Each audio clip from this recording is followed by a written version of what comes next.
ضحكوا علينا وقالوا لنا إن مفيش جريمة كاملة، وإن الخير دايما بينتصر في النهاية.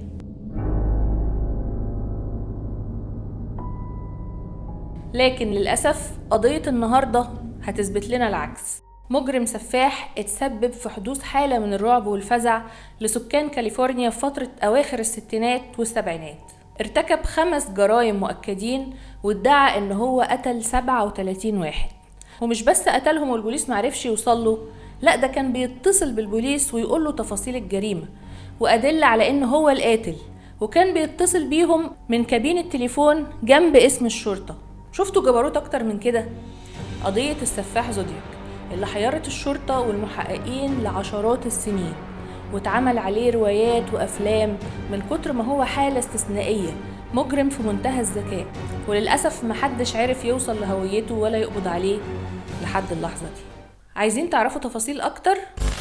نخفف الأنوار ونحضر الفشار، وما ننساش نضغط على زرار السبسكرايب وزرار الإشعارات عشان يوصل لكم إشعار أول ما ننزل فيديو. ويلا بينا نسمع ونشوف حصل ايه.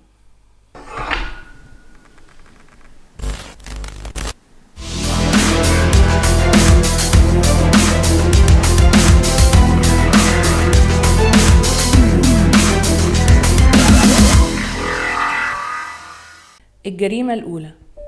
الزمان 20 ديسمبر سنة 1968، الساعة 11 بالليل. المكان ولاية كاليفورنيا الأمريكية. شاب اسمه ديفيد عنده 17 سنة، وبنت اسمها بيتي عندها 16 سنة. كانوا خارجين مع بعض في أول ديت ليهم، كانوا رايحين يحضروا حفلة الكريسماس في المدرسة بتاعتهم، ودي كانت أول خروجة ليهم.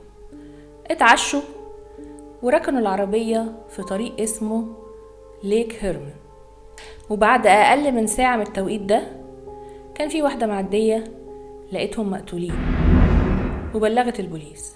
البنت لقوها مرمية جنب العربية ومضروبة 5 رصاصات في ظهرها، وديفيد لقوه في العربية في حالة سيئة جدا ومات في طريقه للمستشفى. وساعتها ما كانش لسه في حد فاهم ان دي بداية سلسلة جرائم بشعة بيقوم بيها سفاح مجنون. وبحسب استنتاجات مكتب التحقيقات ساعتها بيقولوا ان القاتل ركن عربيته جنبهم وهم جوه العربية، ونزل ومعاه مسدس وطلب منهم هما الاتنين ان هما ينزلوا من العربية. نزلت بيتي الأول، وقبل ما ديفيد ينزل كان ضربه برصاصة في راسه، واتدور على بيتي وضربها 5 رصاصات في ظهرها. ماتت في الحال، وبعدين هو مشي وسابهم. الجريمة التانية. الزمان 4 يوليو سنة 1969 عند منتصف الليل. المكان حديقة بلو روك سبرينجز في فاليهو بالقرب من مكان الجريمة الأولى. شاب اسمه مايكل عنده 19 سنة، وبنت اسمها دارلين عندها 22 سنة، وبرضو كانوا راكبين عربيتهم وراكنين عند الجنينة. وقفت جنبهم عربية، نزل السواق من العربية دي، وقبل ما حد يقول أو يعمل أي حاجة كان ضاربهم 5 رصاصات في دماغهم ومشي. وغالبا لما مشي سمع صوت حد منهم، فرجع تاني ضرب كل واحد فيهم رصاصتين كمان عشان يتأكد إن هم ماتوا. بعدها بساعة تقريبا بتيجي مكالمة مجهولة لاسم شرطة المنطقة، وبيدعي إن في جريمة حصلت أو جريمتين بمعنى أصح، وإنه هو مرتكب الجرائم دي. ومش بس كده، ده بيقول في المكالمة إنه هو كمان المسؤول عن الجريمة اللي حصلت قبلها ب6 شهور. البوليس بيتعقب المكالمة ويلاقيها جاية من كابين التليفون قريبة جدا من اسم الشرطة ومن مكان حدوث الجريمتين.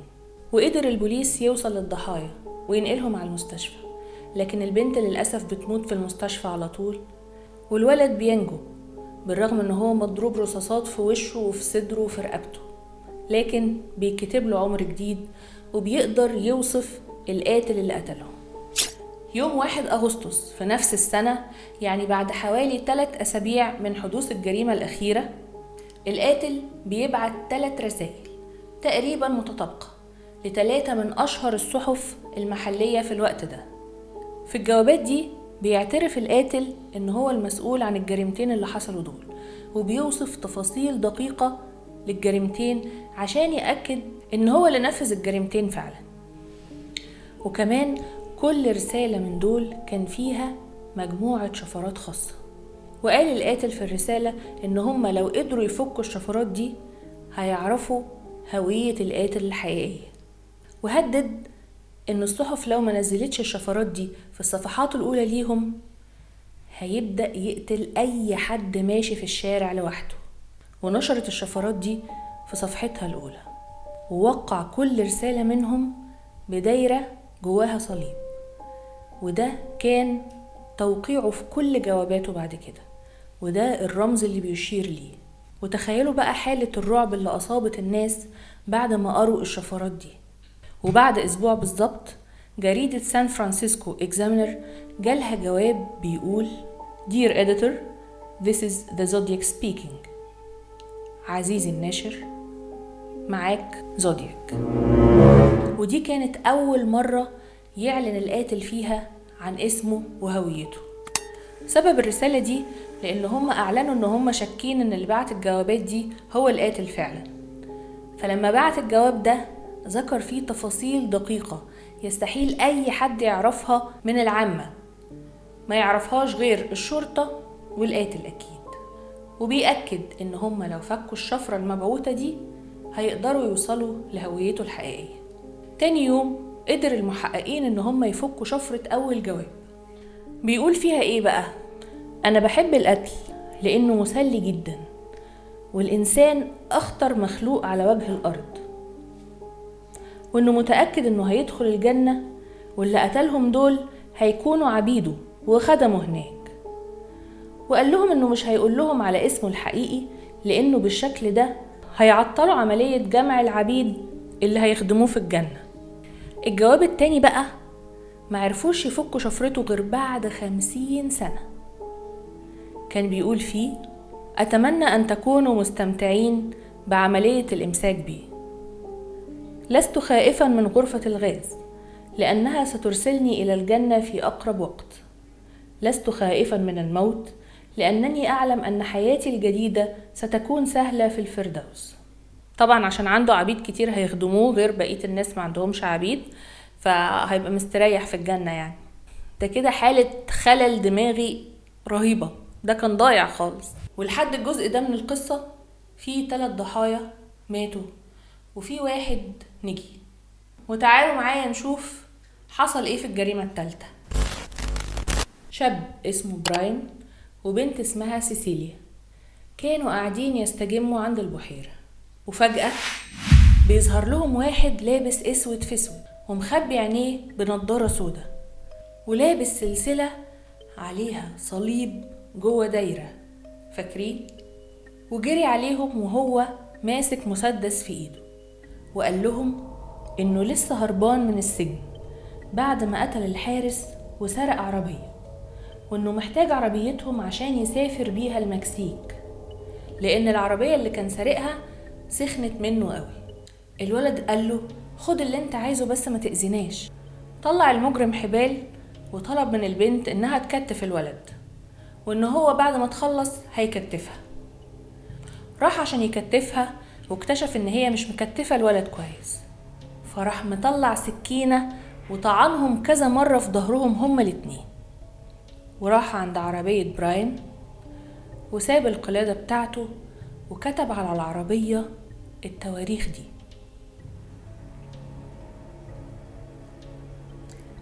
ودي طبعا تواريخ وأماكن حوادث القتل اللي قام بيها في ال3 شهور اللي فاتوا، وكمان طريقة القتل.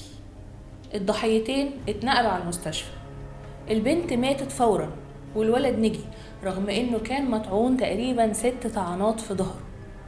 وحكى الولد قصة القتل بالظبط للصحف، وقال لهم كمان المواصفات اللي قدر يشوفها من القاتل، لان القاتل طبعا ساعتها كان مخبي وشه وجسمه كله بالسواد. I don't think that he was acting under his total complete consciousness. The real concern that I have is that he doesn't do this again. بعد أسبوعين حصلت جريمة مختلفة شوية.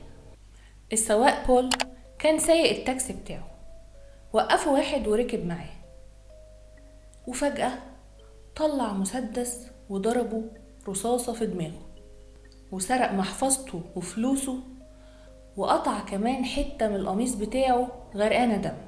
شاف الجريمة دي 3 من المراهقين، واتصلوا بالبوليس وبلغوهم بأحداث الجريمة وكمان بمواصفات القاتل. والغريبة إن الشرطة ساعتها أعلنت عن مواصفات مختلفة تماما عن المواصفات اللي قالوها المراهقين دول. يعني هم قالوا إن هم بيدوروا على واحد أسود اللون، أفريقي، تخين. وبتلف الشرطة في المنطقة بالأوصاف اللي معاهم، ويسألوا الناس إذا كانوا شافوا حد بالأوصاف دي يمكن يقدروا يلاقوه. وبيوصلهم بعد كده جواب من زودياك بيقر فيها بمسؤوليته عن الجريمة، وكمان مع الجواب ده حتة من قميص بول السواق اللي اتقتل، عشان يأكد إن هو اللي ارتكب الجريمة. والأغرب من كده يا جماعة إن في الجواب ده بيستهزأ بيهم، وبيقول لهم إن هو كان على بعد خطوات من مكان حدوث الجريمة بعدها، لدرجة إن في 2 من الشرطة وقفوه وسألوه على أوصاف القاتل اللي معاهم. يعني كانوا على بعد خطوات حرفيا من إن هم يوصلوا للقاتل، لكن ما وصلولوش. الجواب تضمن تهديد بقتل أطفال في أتوبيس مدرسة.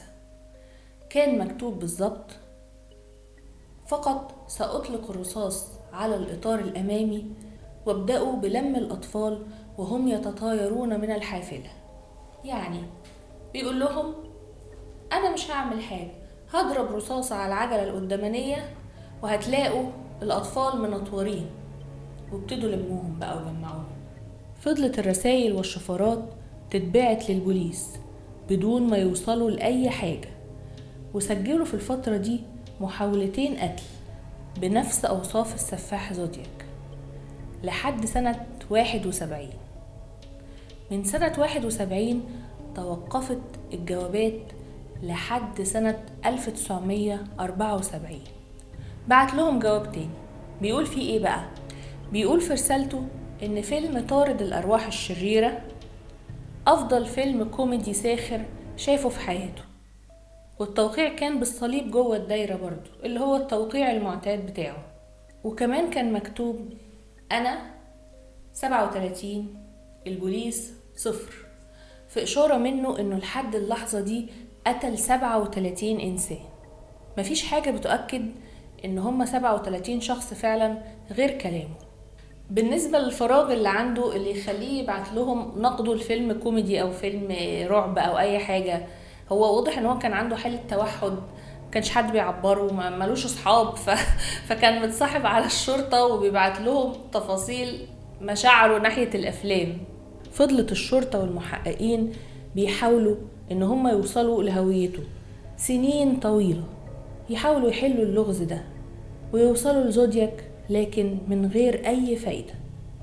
واشتبهوا في أكتر من 2500 واحد، لكن أكتر الشكوك راحت لمدرس اسمه آرثر ألان. كان سبب الشك فيه هو شهادة زملائه إنه كان دايما بيتكلم عن القتل، وكمان كان بيتكلم عن زودياك كتير. والأهم من كده إن هم لما فتشوا بيته لقوا عنده آلة طباعة كان بيستعملها لكتابة رسائله، من نفس النوع اللي زودياك استخدمه لكتابة واحدة من رسائله. وحاجات تانية كتير، من ضمنها مثلا الساعة اللي كان لابسها ماركة زودياك. وكمان كان ساكن في مكان قريب من محيط الحالات اللي اتقتلت. وفضلوا يحققوا معاه لأكتر من 20 سنة. كل شوية يستدعوه للتحقيق، تظهر أدلة جديدة يشكوا فيه، وبعدين ما يلاقوش حاجة تثبت الكلام ده فيمشوه. ولكن في سنة 2002 كان التطور التكنولوجي بالغ حد كبير ساعتها، وقدروا ان هم يفحصوا DNA اللي موجود على طوابع البريد بتاعت الجوابات اللي زودياك بعتها، ويقارنوها بالDNA بتاع المدرس، ولقوا انه مش هو. واستبعدوا آرثر من لستة المشتبه فيهم، ورجعوا تاني لنقطة الصفر. وبعد 51 سنة من الأحداث دي، مجموعة محققين ورجال مخابرات متقاعدين ادعوا ان هم اخيرا وصلوا لهوية زودياك. في اكتوبر سنة 2021 اعلن فريق The Case Breakers ان هم قدروا بشكل مؤكد ان هم يتوصلوا لهوية السفاح زودياك، وان اسمه جاري فرانسيس بوست، جندي سابق في سلاح الجو الامريكي، ومات سنة 2018. انتوا متخيلين يا جماعة ان ده لو القاتل الحقيقي فهو عمل جرايمه وعاش حياته في سلام وتمتع بكل حاجة حواليه ومات من غير ما حد يحاسبه؟ حاجة حزينة قوي. وعلى حسب التقرير بتاعهم قال ان هو مات عن عمر 80 سنة.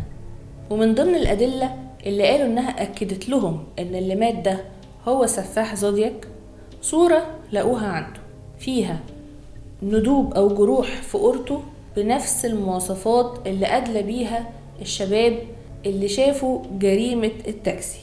قالوا برضو انه كان عنده جروح وندوب في قورته، وشكله في الصورة تقريبا نفس الشكل المرسوم. هل القضية اتقفلت على كده؟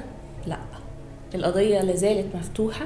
دي كانت اقتراح أقرب للحقيقة ولكن مش مؤكد تماما. فضلت القضية مفتوحة، عدالة الأرض ما وصلتش لحاجة، ولكن المؤكد إن عدالة السماء هتقتص لكل الضحايا اللي راحوا وكل الأطفال والشباب اللي كانوا مرعوبين بسبب السفاح زودياك. ودي كانت قضية النهاردة، واشوفكم في قضية جديدة.